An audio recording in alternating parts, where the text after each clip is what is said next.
खेती बाड़ी और लकड़ी के लालच में तो इन्हें लंबे समय से नुकसान पहुंचाया ही जा रहा है। अब यहाँ तस्करों ने सोने की खुदाई भी शुरू कर दी है। जंगल में कुछ कुछ इलाके ऐसे हैं जहाँ जमीन खोद कर सोना निकाला जा सकता है, लेकिन इसका नुकसान भी जंगल को ही होता है। जानते हैं कि जंगल को बचाने के लिए सोने के तस्करों से कैसे निपटा जा रहा है। ब्राजील की पर्यावरण संरक्षण एजेंसी हेलीकॉप्टर के जरिए घटनास्थल पर पहुंच रही है। अमेज़न के जंगलों के बीचों बीच पर्यावरण संरक्षक इस जगह को सोने के तस्करों से बचाना चाहते हैं। ऊपर से वे साफ साफ देख सकते हैं कि कहां कहां सोना निकालने के लिए खुदाई की गई है। कार्यवाही शुरू हुई। इस तरह के ऑपरेशन को करने के लिए महीनों की लंबी प्लानिंग की जरूरत पड़ती है। पर्यावरण संरक्षक बिना किसी चेतावनी के यहाँ धावा बोल देते हैं। पहला तस्कर मिल गया है। उसका कहना है कि वो जानता है कि यह संरक्षित इलाका है। वो अपने पूरे परिवार के साथ यहाँ आया। अब यहाँ से जाने के लिए उसे 5 दिन की मोहलत दी गई है।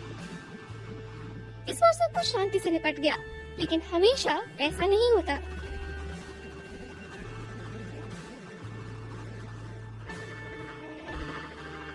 जल्दी टीम को एक ट्रक की भनक लगती है।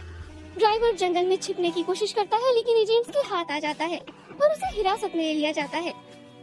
दरअसल ये अवैध रूप से 800 लीटर ईंधन ले जा रहा था, जिससे खुदाई की मशीनें चलाई जा सके। टीम के लिए इस सब को जंगल से बाहर ले जाना मुमकिन नहीं, इसलिए इसे यहीं आग लगाकर नष्ट कर दिया जाता है।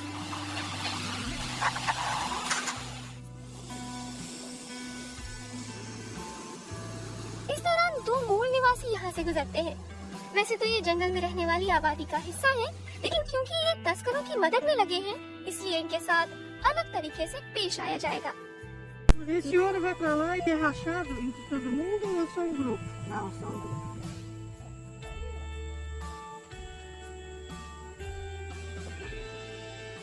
अगले दिन अभियान आगे बढ़ता है। ऊपर से टीम को नेचर रिजर्व के बीचों बीच एक अवैध रास्ता नजर आता है।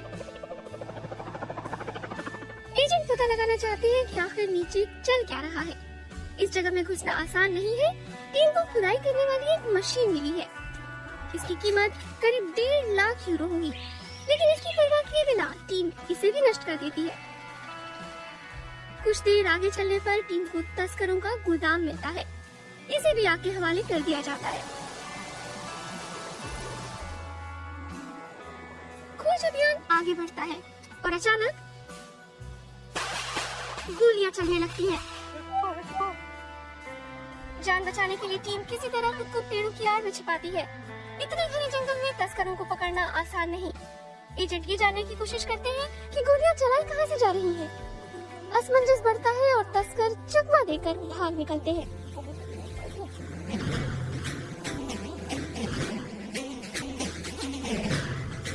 अब एक बार फिर हेलीकॉप्टर के जरिए खोज की जाएगी, लेकिन नीचे कुछ भी दिखाई नहीं पड़ता और आखिरकार अभियान को रोक दिया जाता है। पायलट का कहना है कि वे ऑपरेशन के खतरे से अवगत थे। हेलीकॉप्टर पर गोलियों के निशान साफ देखे जा सकते हैं। ये बहुत ही जोखिम भरा काम है। घने जंगलों से वो लोग गोली चला रहे हैं, हमें वो दिखाई नहीं पड़ते। आप देख सकते हैं कि गोली इतनी बड़ी, ये गोली हेलीकॉप्टर पर आकर लगी। ये इलाका हमारे लिए रेड जोन की तरह है। सिर्फ हेलीकॉप्टर के बाहर ही नहीं, अंदर उनकी सीट पर भी गोलियां लगी हैं। उनके सिर से महज 10 सेंटीमीटर दूर। इस इलाके में बहुत सी अवैध गतिविधियां चल रही हैं। सोने की खुदाई हो रही है। पारे के कारण जमीन प्रदूषित हो रही है। इस सब से होने वाले प्रदूषण का खामियाजा यहाँ के आदिवासियों को उठाना पड़ रहा है।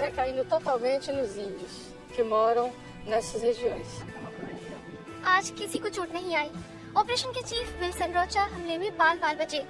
तस्करों ने उन्हें निशाना तो बनाया था, लेकिन ठीक उस पल में वे वहाँ से हट गए थे। इस तरह की धमकियों की वे परवाह नहीं करते। अभियान को अब आगे बढ़ाना होगा। टीम ने एक ऐसी जगह खोज निकाली है जहां सोने की खुदाई चल रही है। पारी और अन्य रसायनों के इस्तेमाल से जमीन दूषित हो चुकी है। जंगल के लिए ये इतना बड़ा नुकसान है जिससे उबरने में उसे बहुत लंबा समय लग जाएगा। यहाँ रुकना सुरक्षित नहीं, पानी के इतने भारी इस्तेमाल की वजह से कैंसर का खतरा हो सकता है। अमेज़न के जंगलों की जरूरत न केवल वहाँ रहने वाले आदिवासियों को है, बल्कि पूरी धरती को। आखिरकार ये जंगल ही तो हमारी आबोहवा को साफ रखने का काम कर रहे हैं।